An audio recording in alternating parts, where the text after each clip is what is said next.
Welcome to the Richard Sherman Podcast. Hit that sub button if you're new. We're here to give you great NFL content, game recaps, player interviews, and stories from around the league. Please tune in. Welcome back to the Richard Sherman Podcast. And Mitchell, a 49ers win over the Dallas Cowboys. It seems like a annual occurrence nowadays. The Dallas Cowboys started off really fast, physical. They seemed like like the week off helped them. They got healthier, but at the same time, it all wore off, Mitchell. It was like makeup. It was pretendo. All the energy they brought in the first half, the intensity, they were running the ball well. San Francisco hadn't been stopping the run well. The Dallas Cowboys hadn't been running it well all season, but Ezekiel Elliott had his best half. They were physical. They were talking mess. They were getting stops on the defensive side. It looked like a team that was determined to get a win. And then in the second half, it was like the San Francisco 49ers woke up, both offensively and defensively. They kept getting penalties and shooting themselves in the foot throughout the game. A Deebo Samuel touchdown got called back because of a holding call. Another big run got called back that Gorindo had, a George Kittle holding call. But for the most part, in the second half, the defense made plays. Diamador and Lenoir's interception against CeeDee Lamb was fantastic play. Obviously, friend of the program. He's been having a tremendous career. His payday is only increasing. I thought the San Francisco 49ers would have been better off just paying him this offseason, trying to get him for a short, cheap deal. But now, as he continues to make plays, second game in a row, his last game was against the Kansas City Chiefs, picked off Mahomes. Now you pick off Dak, the two all-pro quarterbacks from last season.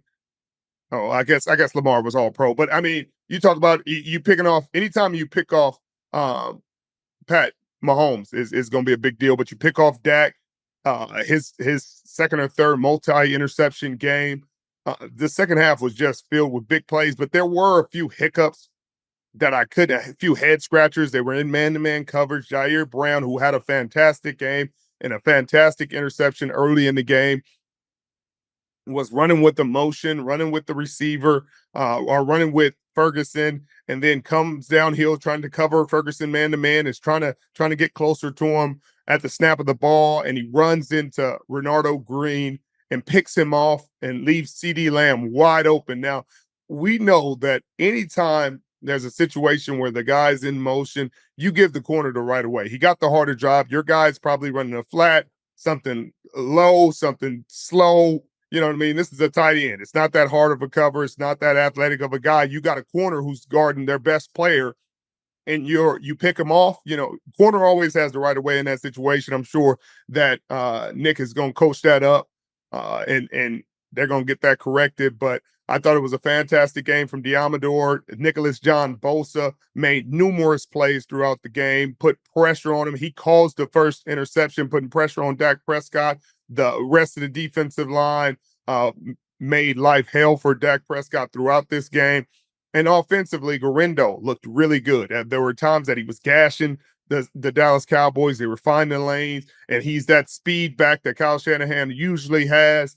You talk about when he had Matt Breida or Raheem Mostert, he always had a guy that could get the edge, and if he got the edge, it's usually big games, 20, 30 yards, and Gorindo looked like one of those in that mode. Special teams look decent today. You know, no big crazy plays. Field goals got made. PATs were made. Kickoff returns were tackled. There was the one kickoff out of bounds, but that's just, that's a kicker. You can't blame teams for that. The kicker just got to keep it in bounds.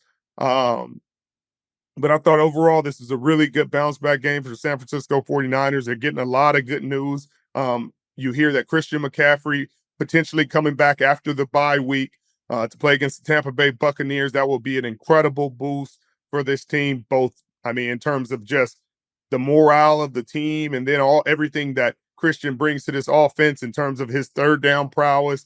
He's one of the best players in the National Football League. It's huge. But this is a huge loss for Dallas as well. This team, you could tell they came out of the gates. They looked scrappy. They looked like the better team early, Rich. I'll tell you that much. And I think it goes back to their home stomping against the Detroit Lions. They needed this game badly, and to come out with an L. And I know it was a tough opponent. The 49ers have had their way against the Dallas Cowboys for the last several years. But I mean, if you're Jerry Jones right now, Richard, what are you thinking in Dallas? I got to imagine that hot seat is starting to heat up a little bit with Mike McCarthy there as the head coach. Richard, where's your head at with Jerry Jones and the Dallas Cowboys being 3-4 now? Well, I think all those crazy rumors about Dion in the offseason, if McCarthy stumbles, are going to get hotter and hotter come offseason. I don't think anybody's going to take Jerry's word. Whatever he says at the end of the season, he'll say, "Hey, we're gonna start all over and start anew," or whatever he's going to say this offseason isn't going to have a lot of weight, because what you didn't do this season, this offseason, is going to reign loudly throughout this season, because you did not do enough. You drafted a tackle.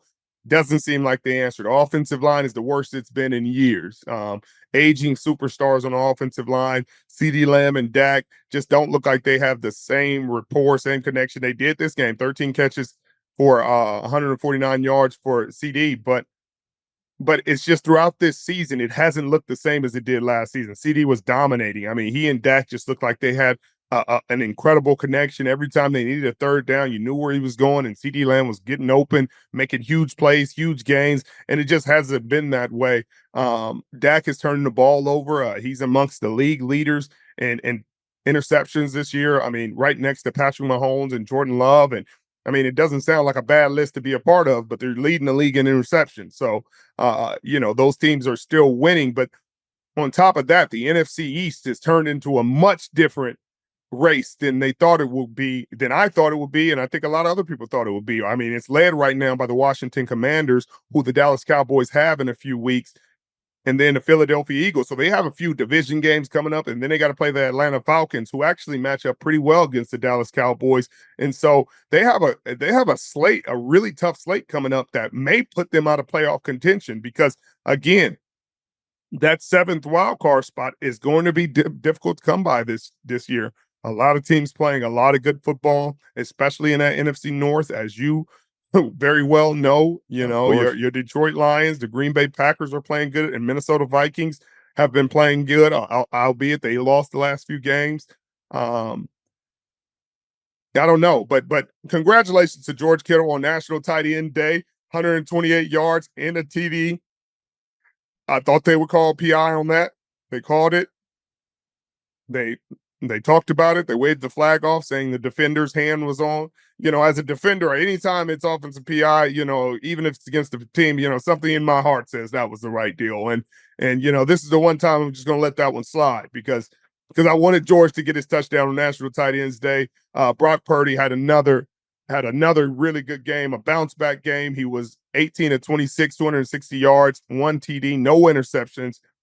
After his 3 interception performance against the Kansas City Chiefs, he also ran the ball 8 times for 56 yards in the QB sneak touchdown. As they continue to get healthy, and they're going to get healthier and feel better and more continuity.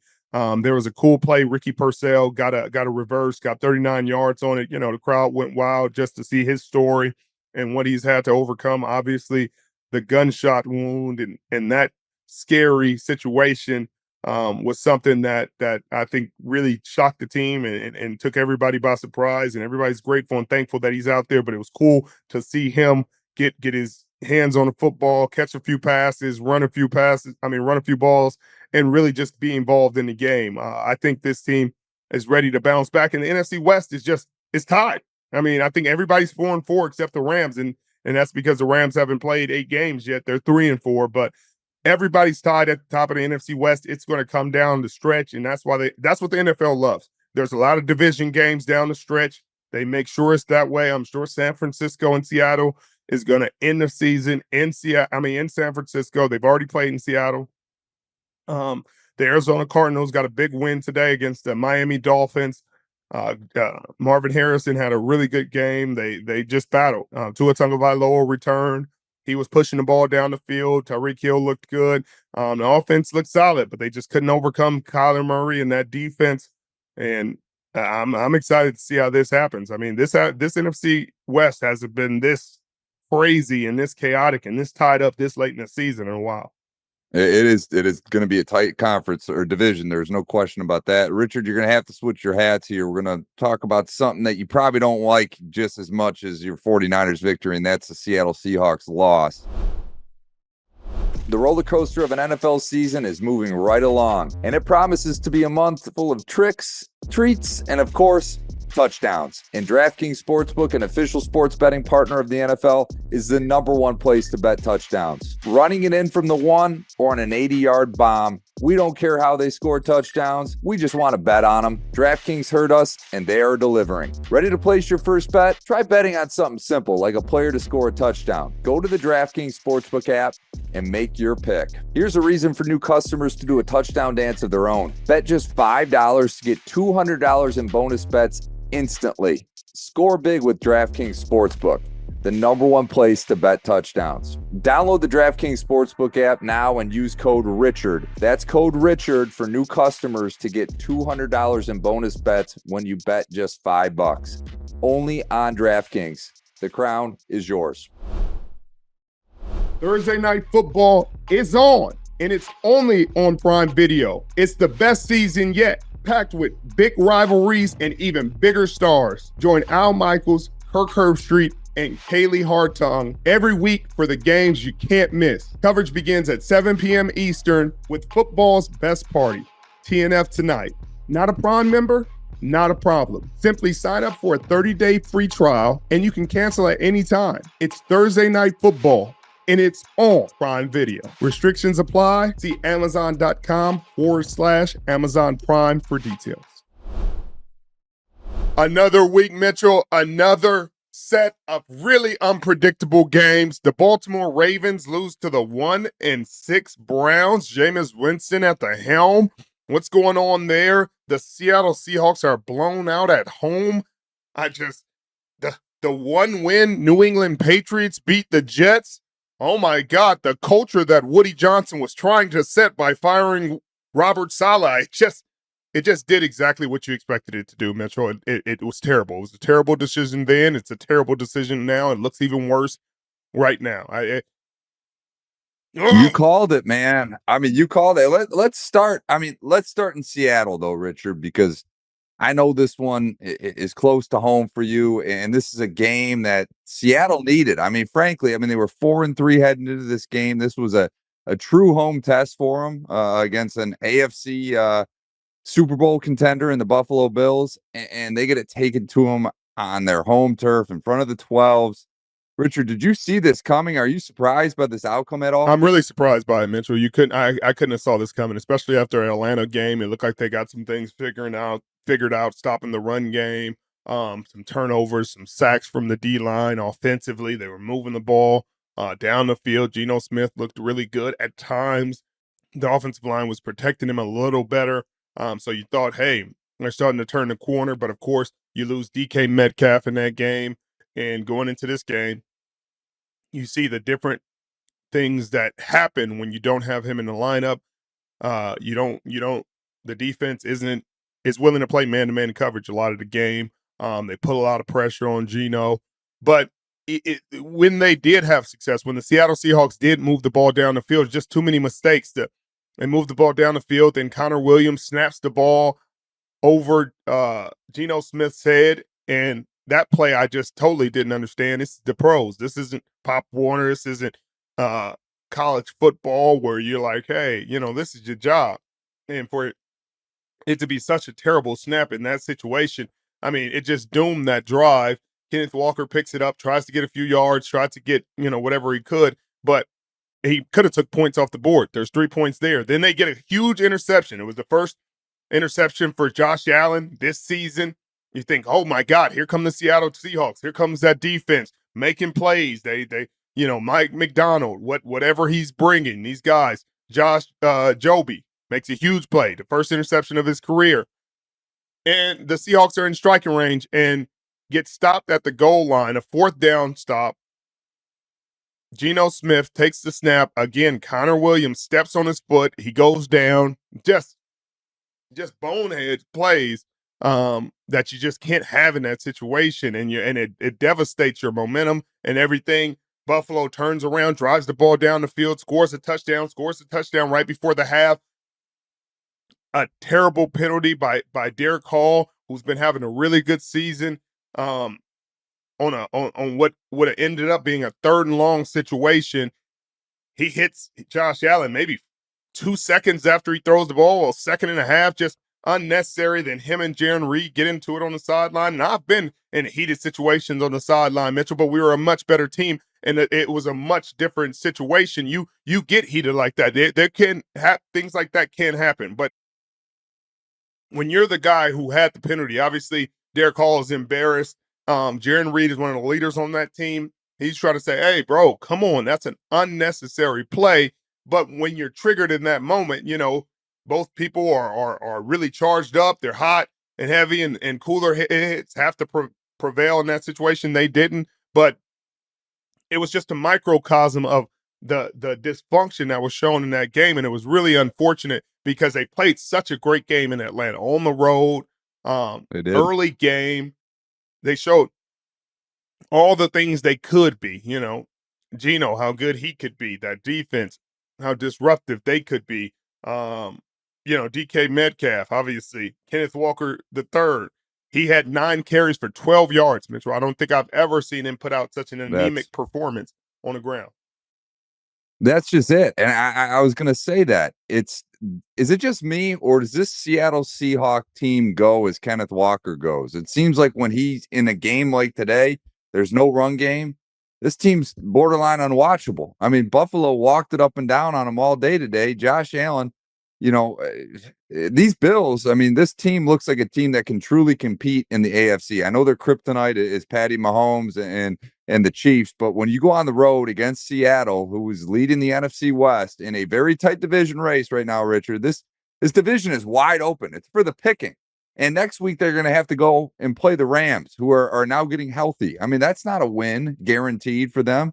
This team, Richard, they need to get back on track quick, and they need to lean on the run game. I know without DK Metcalf, it's tough, but they just looked like a shell of themselves out there today, Rich. I was ultimately surprised by this because I thought Seattle would give this Bills team a true challenge today, and I thought, frankly, they were going to come away with the win, but clearly I was wrong. Yeah. But go ahead. Yeah, I mean, I thought they would come away with a win, or at least be a lot more competitive than this. Maybe lose at the end, last second, make it a really competitive game. It's just disappointing. But that Buffalo defense showed up in a big way. Like I said, putting pressure on Geno all day. And of course, they held the Seattle Seahawks offense to 10 points at home. It honestly wasn't as close as the score. It was 31-10, but it looked worse than that watching the game. And that's why they're this week's Uber Eats almost perfect defense. The segment brought to you by Uber Eats, where we highlight the NFL defense that put on the week's most dominating performance. And they really dominated this game. Even every time you thought the Seattle Seahawks had a chance in this game to score points, that defense stood tall. They stood strong. 4 downs. The Seattle Seahawks had the ball at the 10-yard line, trying to get it in. The Buffalo Bills found a way. Whenever they got a little bit of momentum, they intercepted a screen pass that Geno was trying to set up for Kenneth Walker III. It was just, again, even the special teams, a muffed punt at the end of the game where it was just like insult to injury. Give that defense a ton of credit, the special teams, and even the offense, because they ran the ball really well. It was James Cook, might have been one of his best games, 17 carries for 111 yards. That's a great game for a running back. And we thought they had got the run game issues on defense solidified and fixed last week in the second half of the Atlanta Falcons game. Clearly, the Seattle Seahawks haven't gotten it fixed, and that's why the Buffalo Bills are this week's almost perfect defense. And remember, you can order almost anything on Uber Eats, the official on-demand delivery partner of the NFL. Order now. Well, Richard, if Uber Eats wants to sponsor the almost perfect team of the week, I think that would go to my Detroit Lions. Let's go to Detroit because Richard, this Vegas did not expect a close game. I think the closing line finished at the Detroit, minus 12.5 points. No one expected this to be a game, but it was in the beginning. In the first quarter, 14-14. You saw Mason Rudolph slinging the ball all over. Calvin Ridley had over 100 yards in the first quarter of this game. And I'm like, okay, maybe this is a trap game for Detroit. And no, not so much. The Detroit rattles off 38 consecutive points in this win. They were getting everyone involved, and Ben Johnson was creative. We saw a throw from David Montgomery on a halfback toss. He pulls up and heaves the ball to Sam Laporta on National Tight End Day. Richard, what's going to stop this Detroit Lion team? I know I'm biased, but objectively speaking, when I look at this team, I see Kansas City. They've got the X factor in Patrick Mahomes. I mean, doesn't matter how much you prepare for that team. They have Patrick Mahomes. But this Detroit Lions team, top to bottom, looks like the best team in the NFL to me right now, at least offensively. Am I off base there? Like, what are your thoughts about this team? What's it going to take to break them? Well, it's just that defense, and that defense has been playing well, but there have been games where they have been shootouts because that defense gives up some points. It gets leaky. You're talking about losing Aiden Hutchinson and everything that he brought, the sacks, the pressures, the attention, the double teams and things like that. That's where we're going to have to figure it out, especially when they play more competitive teams. Obviously, the Tennessee Titans are 1-6. But they're still an NFL team, and 1-6 teams can still win ball games, as the New England Patriots and the Cleveland Browns showed us this week. But give Jared Goff a ton of credit, give Ben Johnson a ton of credit, and obviously Dan Campbell for the culture he's created. We talk about it a lot, but Jahmyr Gibbs is starting to develop as a home run hitter consistently game after game, another 100-yard game for him with a touchdown.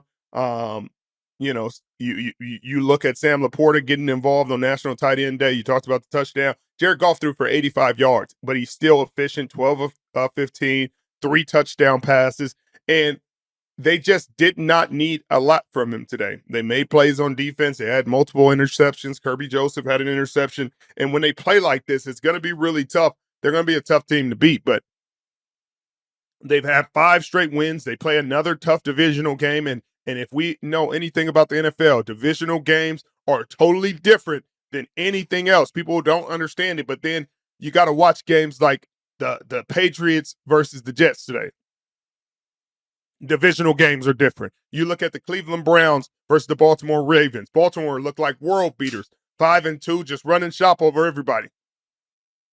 They lost to Jameis Winston and the Cleveland Browns, and the Cleveland Browns looked really good. Their defense looked good. Jameis pushing the ball down the field.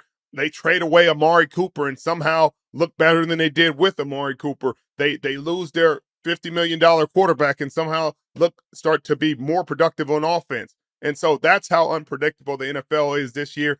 But the Detroit Lions have been consistent as any team, and like you said, they look really good on both sides of the ball. Well coached. They got they got great players in a place you need great players. Good receiver, good run game, solid defense on the verge of being a really good defense. So we'll see. This Green Bay game will be a good litmus test, but they passed the test against Minnesota, so we'll see. This is going to be a huge game on the road in Lambeau, but the game today was a very unique one in the sense, my brother's flying home from LA, 10-year anniversary. Him and his wife are out there. He texted me that he's not watching the game. He's like, what in the world is going on with Detroit? I'm watching them on Gamecast, and I got no explanation for how they're scoring so many points.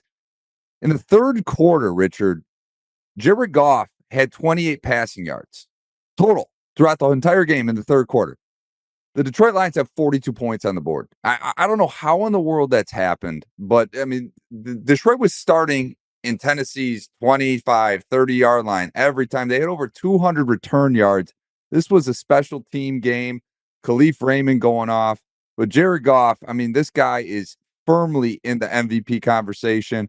Has the highest completion percentage and passing rating in a 5-game span in NFL history, Richard. I mean, the Detroit Lions, I know it was the Titans, but look out. I love this team right now. The momentum is great. Lambeau's going to be a great test for them. We saw a thriller in Washington. And this is Jayden Daniels confirming who exactly he is. I think he's the leader in the clubhouse when it comes for that rookie of the year reward. And he beat out the number one pick, Caleb Williams. Richard, a Hail Mary. I know you saw one in Seattle with the blind ref that gave Golden Tate that Hail Mary touchdown. But you don't see it very often. What was going through your head when you saw Jayden Daniels hit Noah Brown as time expired in that thriller against the Bears? Mitchell, it's chaos. It's chaos. But sometimes it's just your time. Yep. The Bears played well defensively, but offensively, they were stagnant. DeAndre Swift had a great game. They ran the ball well, so give them credit there. But Caleb Williams dropped back 24 times, completed 10 passes for 131 yards. He ran the ball for 41 yards, but they did not look great when they dropped back to pass. He lost a fumble in the game, but Jayden Daniels looked really good throughout this game. I mean, coming off the injury, it's just sometimes your time, Mitchell. When you're feeling good, the ball bounces your way, Hail Marys go your way, and that's what happens today. They were leading this entire game. They were winning from almost start to finish until the absolute last second. Chicago takes the lead, and you think, oh my God, what a comeback. What a last second. They're going to sneak out of here with the win. They're going to steal this game from the Washington Commanders when the Washington Commanders were about to make an entrance into my power rankings, just as I was about to give them the respect that they are desiring. They were going to lose this game. Then the fates, the football gods, whatever you want to believe, were with them today and allowed them to come out of this game when there were only, let me check the clock, Mitchell, because I think there were teenage seconds left in this ball game when they got it. They had 25 seconds to go, Mitchell. 4 plays, 76 yards, and 25 seconds. That game seemed like it was over. And for most teams, that would have been over. But clearly it wasn't for Jayden Daniels and this Washington Commanders. And this is only going to further validate what they've been doing this season. That Chicago Bears defense is legitimate. Caleb Williams had been playing better over the last few games. They had been finding a rhythm. They went for 2. They looked good on that touchdown scoring drive. But again, this team believes. And it's Dan Quinn and this staff, Kenny Norton over there on the defensive side of the ball, coaching the backers. You got leaders like Zach Ertz and our guy, friend of the program, friend of mine, one of my best friends, and Bobby Wagner holding this defense down, holding the Chicago Bears for 15 points. Sometimes you got to lean on your defense, and they were able to get this win. They're definitely making an entrance into my power rankings. They're 6-2, got a favorable schedule down the stretch. I cannot wait for that Thursday night football game against the Philadelphia Eagles because I want them to establish themselves in their division because they can do all this damage everywhere else, but you got to beat the guys in your division to really catapult yourself into that contender conversation. And so when they play the Dallas Cowboys, the Philadelphia Eagles, they play the New York Giants. They beat the New York Giants, which is obviously very realistic. They're 7-2. You're telling me you had them 7-2 to start the season, Mitchell? I cannot lie to you and say I did. Well, we did highlight them a little bit in our season preview. If you don't recall, we said if Jayden Daniels was going to be this year's rookie of the year, Washington could be a dark horse. But you're right. I did not see this. When I said this horse isn't dark, Mitch. No, Mitchell. They're this horse is bright. Very bright. And they deserve all the hype surrounding this team. You know who looks like a genius right now, Richard? A flat out genius is the friend of the program. Like you said, one of your best friends, Bobby Wagner. And you know who would really love to have Bobby Wagner on their team? I'm guessing the Seattle Seahawks in the 12th. Because no question. You take a veteran leader, future, Hall of Famer and Bobby Wagner and put him on this team. Richard, I don't want to put the cart before this dark horse, right? But they're going to win next week. They're going to be 7-2, and they're going to keep climbing your power ranks. I love the Washington Commanders right now. This team proved to me today that they can truly compete in this division and in this conference. I think they might be a Super Bowl challenger. I don't want to call them a contender just yet, but they are entering that conversation piece. On the other side of the football, Chicago fans, I know you took the L today. Tough loss, but this team, they're going to be tough for years. They got a lot of weapons on that team. I am thankful that they lost because this NFC North is way too tight right now. The Lions need a little freedom here when you're playing as good a football as they are. Well, Richard, let's and Mitchell, but you talk about the NFC North. The NFC West is crazy too, because you sit right. there and say, Seattle, you got a chance to pull away a little bit. And of course they lose. And now they're at 500. Then the Arizona Cardinals beat the Miami Dolphins in Tua Tagovailoa's return. And now they're 500. The Rams are sitting at 3-4, who they were about to trade away the farm. Yeah. And now they're 3-4 with a chance to be tied for the division lead if they can win next week. And that's chaotic. I mean, the San Francisco 49ers got the game against the Dallas Cowboys to take them for 500 for a share of the lead as well. So this NFC West race is getting pretty crazy. But like you said, the Seattle Seahawks look like they need leadership on defense. Look like they need a veteran presence to stabilize this defense. Maybe a Pro Bowler, maybe an all-pro linebacker who's just played a lot of football. Just somebody that's been there, that knows the team, that knows the city, that knows that. Don't get me started on the idiocracy that it is to watch Bobby Wagner walk away for the second time. Not the first time, second time, Mitchell. And that is one of the more frustrating things of the offseason, because then you trade for a linebacker. You trade for Ernest Jones. Wait, you trade away the linebacker, you paid them money, but they were better than Bobby, I thought. But no, they're not. They're not. They were never, because there are things you cannot measure. There are things that he brings that you don't see day in and day out. There's a standard set, but people are so quick to move on. They're quick to say, oh, the new thing's the better thing. It's not. And that's why people need to appreciate what they have instead of always looking for the future, always looking towards, oh, the grass may be greener over there. How about you water your grass? How about you appreciate what's on your lawn? You know what I mean? The grass that's been growing from a seed. You're watching one of the all-time greats and you say, oh, well, we need to do something different. You got a new head coach coming in, new system about to be installed. You want everything new, but you could have somebody that help bring this thing in smoother. But no, you don't. So you know who wanted him? Dan Quinn. Dan Quinn said, I'm going to be a new head coach. Adam Peters, who came from the San Francisco 49ers, got hired. And he said, you know who's a really quality player? Bobby Wagner. And he's on the market. Kenny Norton said, y'all know who y'all better call? Bobby Wagner.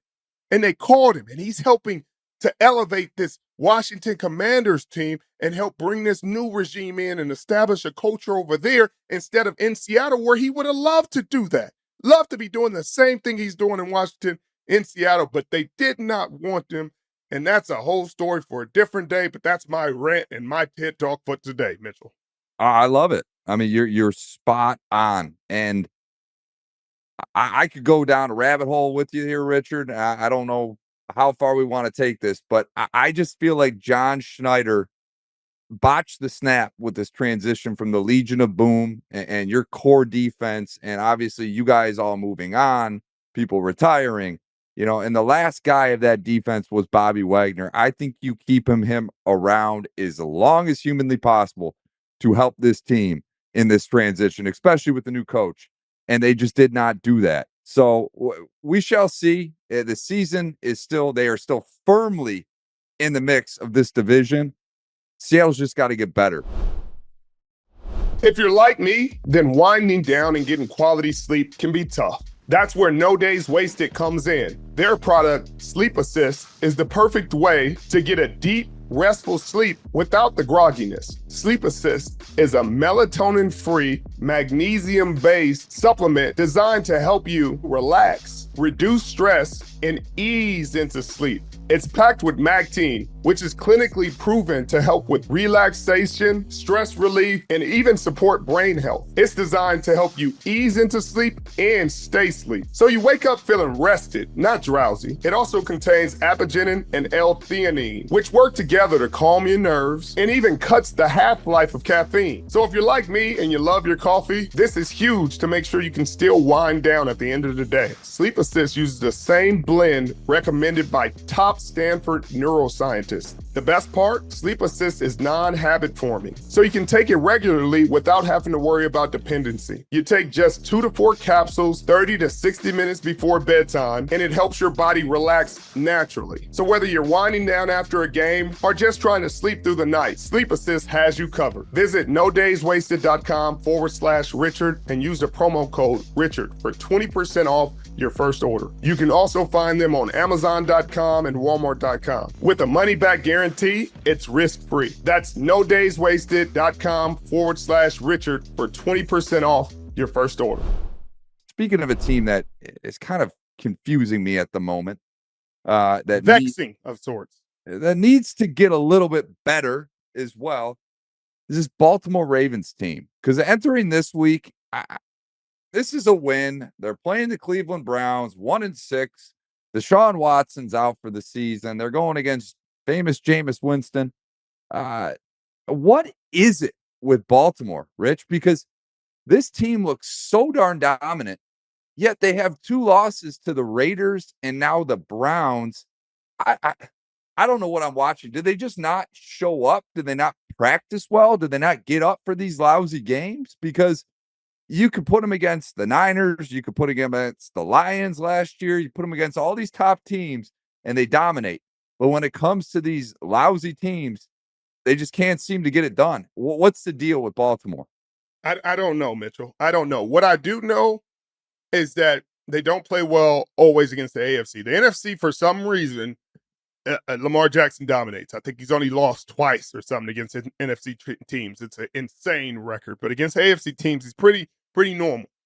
And specifically in his division against the Cleveland Browns, he has a hard time.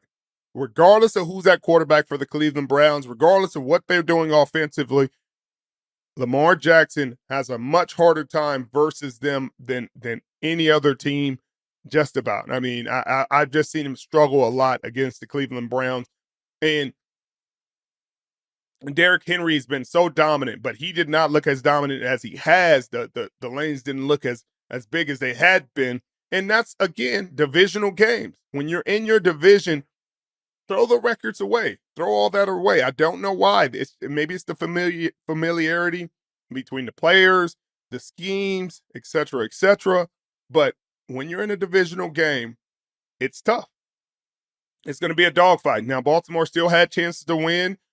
Bateman drops a wide open pass, and it appeared he lost the ball in the sun. He's pointing up to the sky late in this game that really could have gave Baltimore a chance to win this game and walk away with a nice win. In a struggling environment. They're in Cleveland, but Lamar Jackson played pretty good. He looked good. He 23 of 38, 289. He ran the ball 8 times. He still had 46 yards. Derrick Henry did what he did.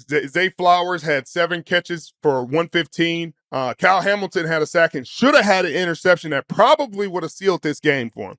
He had his hands on it. Jameis threw it right to him. He overthrew his receiver and threw it right to Kyle Hamilton, and he dropped it maybe 2 or 3 times, Mitchell. He caught it, dropped it, caught it, dropped it, caught it, and then finally just dropped it to the ground. That would have changed the game. That would have been the game. Baltimore Ravens win. That's how much of a game of inches this game is. He could have sealed that game right then and there, but he didn't. And sometimes, again, it's your Jay. Jameis Winston had a day, and he was moving the ball, 334 yards, 3 touchdowns. Deshaun Watson hadn't thrown for a 300-yard game. I don't think he threw for a 300-yard game in any of his starts. I know Joe Flacco threw a couple times last year and last season, and this offense looked similar to what it did today when Joe Flacco was at the helm. And this is without Amari Cooper, who they just traded to the Buffalo Bills. The offense looked good. Nick Chubb was back, obviously still getting his legs under him, but that was a big boost. But I'm sure Cedric Tillman, who had 7 catches for 99 yards and 2 touchdowns, felt really good about what Jameis is doing. And sometimes when you're on scout team or you're working with the twos, you work with the 4th and 5th and 6th receivers, Mitchell. You're not always working with the 1, 2, and 3 receivers. So you get a chance like this where you lose Amari Cooper and guys go down with injuries, and you're throwing to the guys that you're used to throwing to. And this is what happened in this game. Jameis was going to the guy he knew, and that was Cedric Tillman. David Njoku had 5 catches for 61 yards, another touchdown. But it was great for Jameis. Great to see him. He's a good human being, a good spirit. And again, we talked about the quality of quarterbacks. Jameis is a starting caliber quarterback in the National Football League. You cannot say there's 20 quarterbacks better than Jameis Winston right now. You can argue there's 10, maybe 12, but like at the end of the day, when he's playing at a high level in a good system that plays to his talents, he can play at a high level. He just beat Lamar Jackson, the reigning MVP, and he played well doing it. Wasn't just like a low-scoring game. They scored almost 30 points, and this is without a true number one receiver. No, there's not a receiver on this Cleveland roster that you would say would be a undisputed number one on other 32 teams or other 31 teams. So you have to give them a lot of credit, and you got to give Jameis a lot of credit. And that's why he's our Breitling player in prime time, player of the game this week. Obviously, we heard his speech last week when Deshaun Watson got hurt. You hear about all these quotes and funny videos from Jameis, whether you're not sure if he's serious or not. But one thing he was doing today, he was seriously dishing and pushing the ball down the field when they needed to have it. They had to have a touchdown late in that game. He pushed the ball down the field, threw a dime for the game-sealing touchdown. Give Jameis Winston a round of applause, Mitchell, because he is our Breitling player in primetime, player of the game. It's brought to you by our friends and partners over at Breitling. Got us shining this year. We appreciate you. And I love it. And I love it. You know what else Richard, I love Jameis Winston. He's probably one of the most unique athletes, I would say, over the last 10 years in terms of, you never know what the guy's saying. You never know if he's being serious. He's over there eating W's. But, I mean, like you said, he's a very capable starter in this league. The only knock on him is he'll just throw the ball into triple coverage randomly. And it's just like, but if he's, frankly, and I hate to see it with Deshaun Watson, but frankly, I think he's an upgrade at quarterback for this Browns team. And we saw it today. But with this Baltimore Ravens team and their 3 losses, they've only given the ball to Derrick Henry 14 times on average. And their 5 wins, they're handing it to him over 20 times a game on average. How he only gets 11 carries today is beyond me in a tight game against Cleveland, but maybe that's why they lost.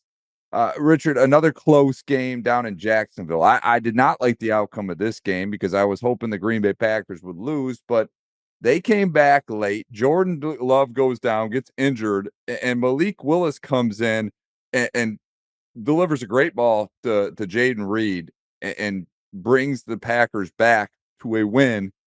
I don't get what it is. I mean, who knows what's going on with Jordan Love with this injury, but the fact that Malik Willis now has kept Green Bay afloat for several games through the season and was a huge contributor in this game, it's just wild to see. Richard, where's your stance? Where's your head at with this Green Bay Packers team as they go on the road? I know you don't like the Jags. I know you're not partial to Trevor Lawrence, but a win on the road in the NFL is never easy. Where's your head at with this Packers team? Well, again, like you said, when you lose your quarterback mid-game like they did to Jordan Love was having a pretty productive game, 14 of 22, 196 yards with the interception. You usually lose that game. And they were winning. They had a lead when he went out. Josh Jacobs had probably his best game as Green Bay Packer, 25 carries for 127 yards and 2 touchdowns. But they started the Jacksonville Jaguars are a very capable team. They have good players. They're starting to lean on Tank Bigsby, with Travis Etienne, spelling him at times. Trevor Lawrence, 21 of 32, 308, 2 touchdowns, an interception, and a fumble that he lost. This was a solid game from him, but the interception, devastating play, and the lost fumble, again, devastating for a team. They win this game if he doesn't throw that interception, if he doesn't fumble that ball. And again, his 65 turnovers since 2021 are the most in the NFL. And everybody, I see fans on our comments on Instagram talking about, oh, we're wrong about Trevor Lawrence. It's his team's fault. They're dropping passes. It's not him. It's somebody else. It's the coach. It's this. It's that. I hear you. But if any other player, any other quarterback was 2-13 over their last 15 games, I don't know if they'd get the same pass. If it was Jameis Winston, and I told you he led the NFL in turnovers since he was drafted, you'd say, why is he starting in the NFL? If I told you he had 2 turnovers in this game, but he threw 2 touchdowns, but those turnovers were so detrimental to the win. I mean, to his team winning the ball game, in that they just cannot, they have not won with him, and his defense isn't, even when his defense does cause a turnover. They caused a turnover this game. They picked off Jordan Love.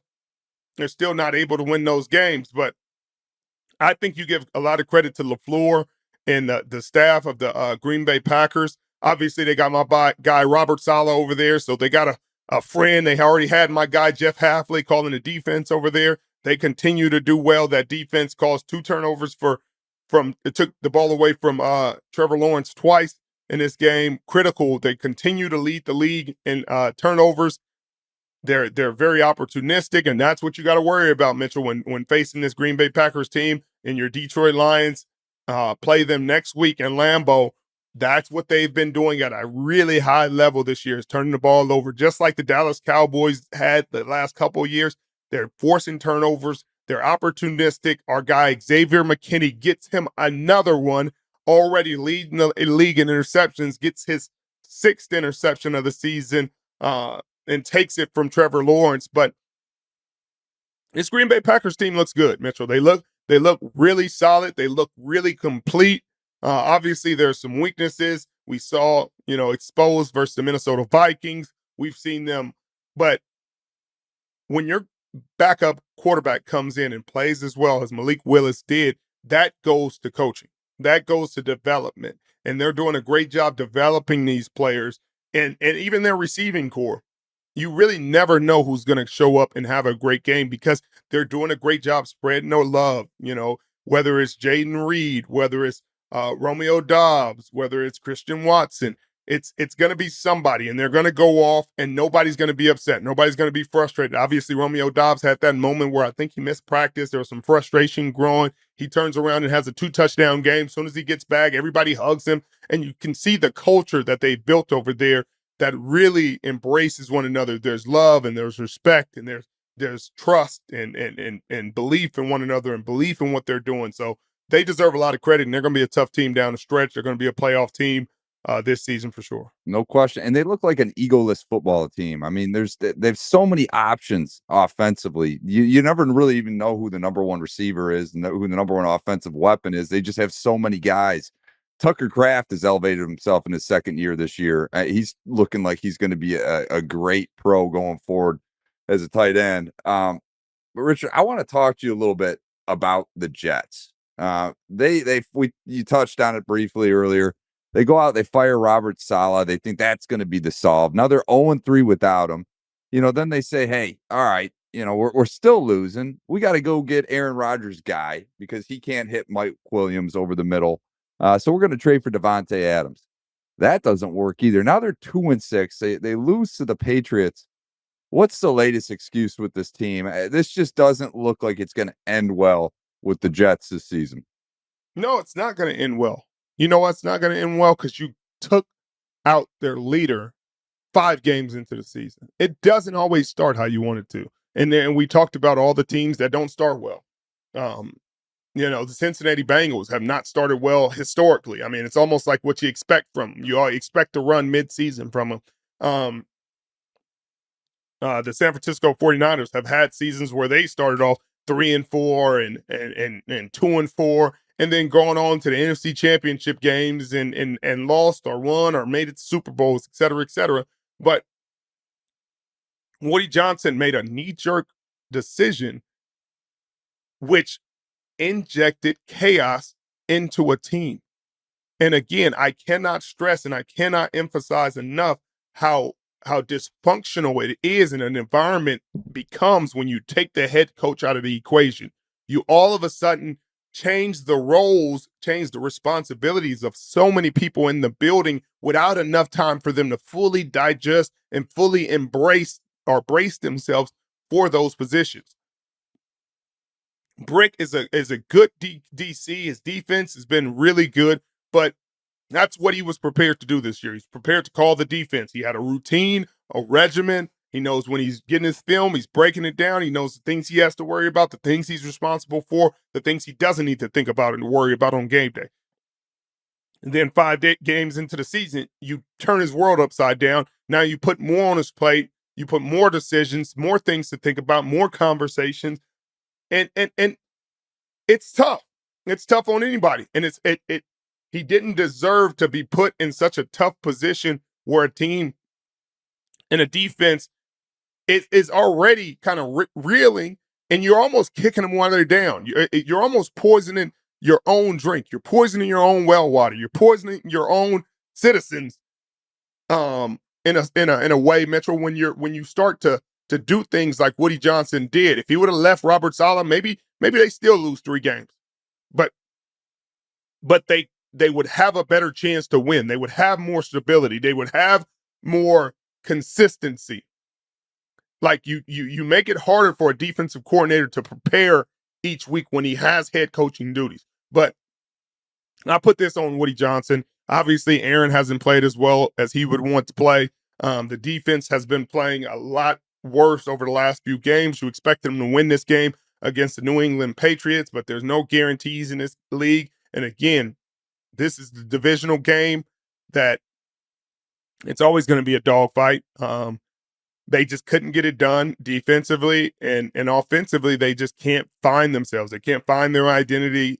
A-Rod can't find his rhythm, and there are rumors out there that he's going to be done after this season, and maybe he will, because it's not looking like there's so many uncharacteristic things happening in these games where you've watched him play for such a long time that he's never done. He's throwing multiple interceptions in multiple games, missing wide open guys. You see flashes of the things that you're used to seeing, which is very, very quick arm, great release, pinpoint passes, but then you're seeing it off. He's not moving like he used to. This offensive line isn't playing as well as they have in the past. And we have them next week on Thursday Night Football against the Houston Texans, who are playing as good as anybody.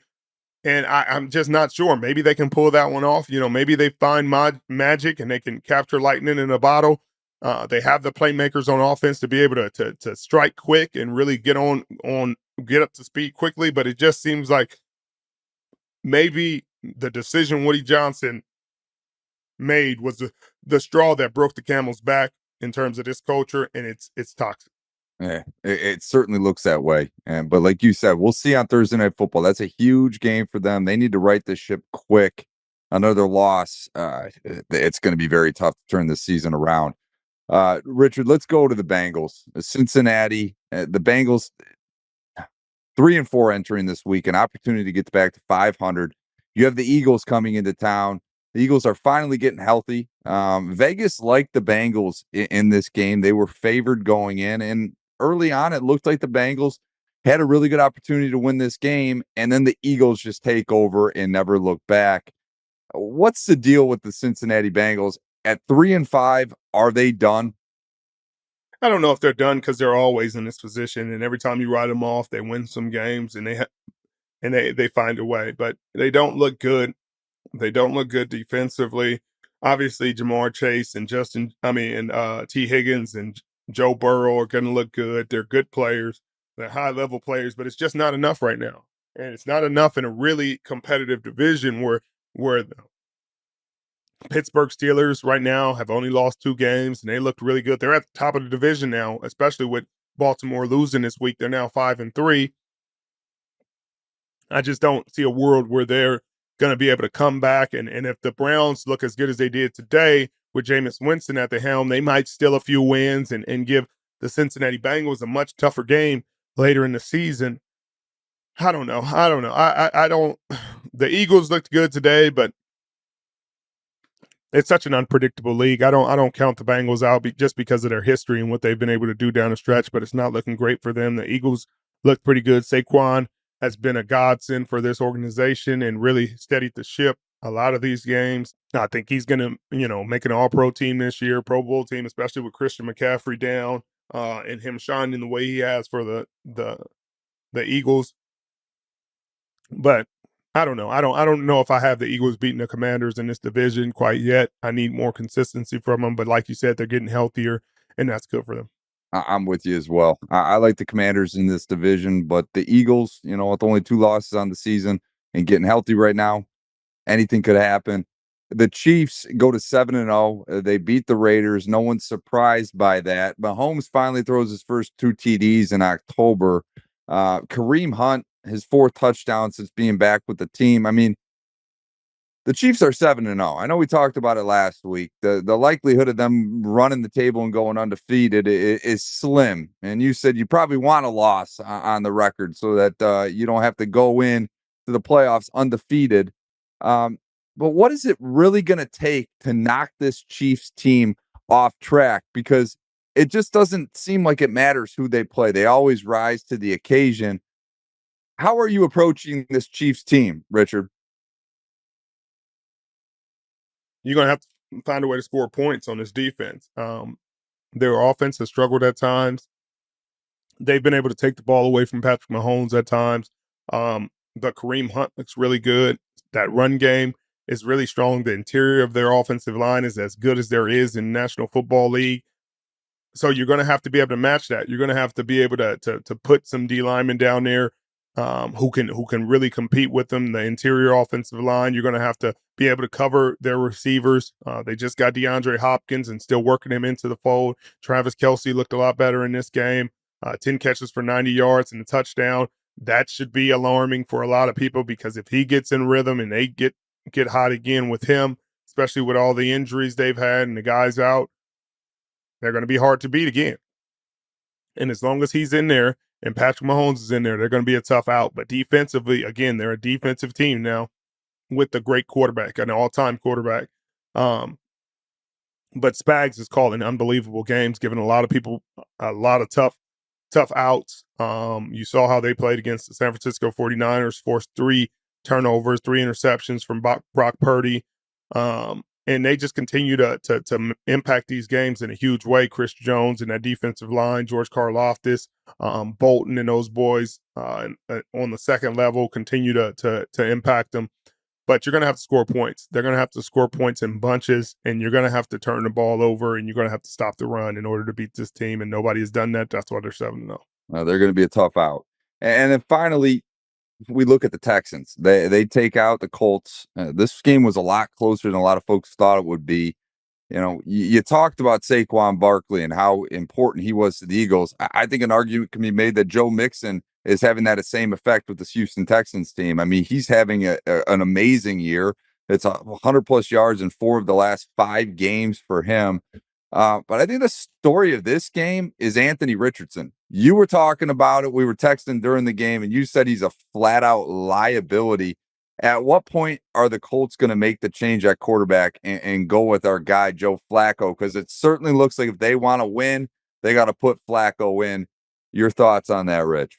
Well, first off, I want to give Joe Mixon a lot of love because obviously a friend of the program again, but I don't think we're talking enough about how much the Bengals miss him and what he's brought to the Texans. When he was hurt, their run game looked totally different. He comes back 100 yards in 4 of the last 5 games, and he's getting tough yards. He's punishing. He's running behind his shoulder pads. He looks really good in the pass game as well. And he really just stabilizes this offense, gives C.J. Stroud a safety blanket, comfort.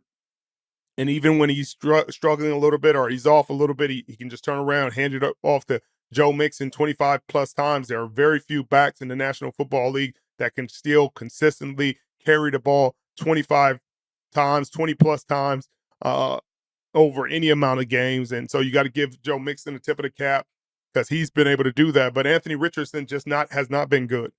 And you can really see the difference if you just side by side compare he and Joe Flacco, who's obviously a veteran, has played at a high level in this game. But they're not going to give up on Anthony Richardson. They're gonna let him work his way through that. He made some good passes in this game, but I know if they had Joe Flacco in there, the Houston Texans would feel a lot more unsure and uncertain about their ability to beat the Indianapolis Colts. But this is the league we're in. They're not going to play the best guy. They're not going to play a guy that can win them games just because they're going to play him. You know, they're working for the future, and they think Anthony Richardson is the future. And just because he's not playing well now doesn't mean he won't play well later. But if you're looking to win now, Joe Flacco showed you that he can be really effective with these same guys. He can throw for 300 plus yards, really be productive with this offense with the same exact guys. And then you watch Anthony Richardson complete 35% of his passes over the last 2 games since returning from injury. It's just not good enough to win games. And the Colts are still in a lot of these games. They're still one-score games, or they won.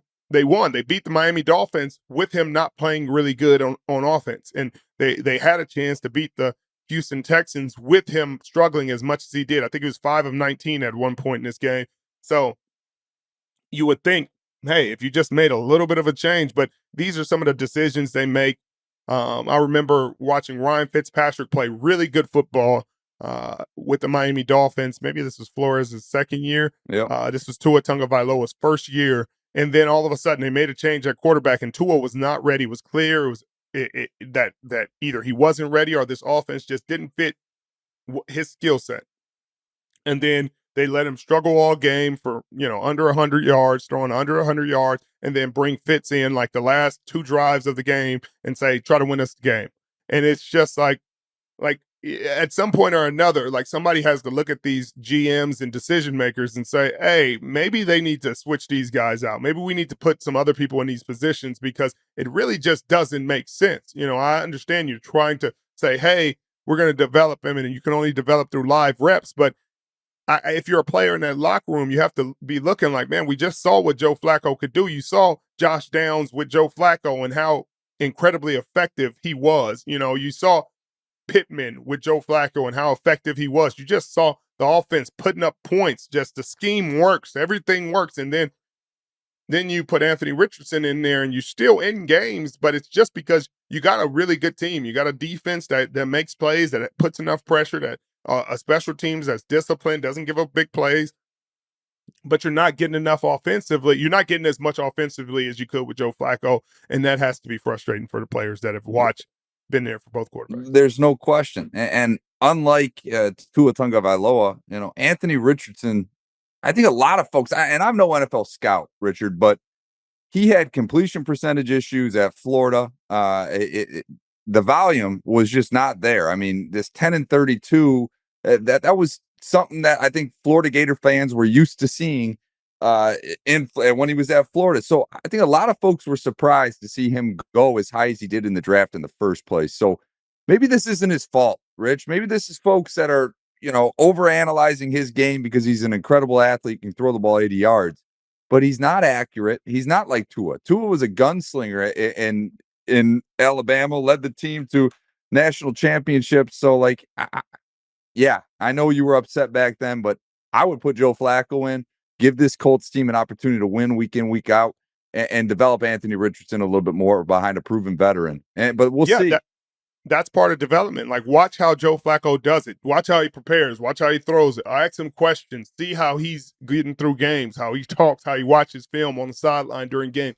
But you're wasting away a really solid, really talented team for no reason. And it's not Anthony Richardson's fault, but it is the people who keep putting him out there when there is a better option on your team. No question. Well, Richard, this concludes our Sunday night recap of week 8. I will let you sign us off.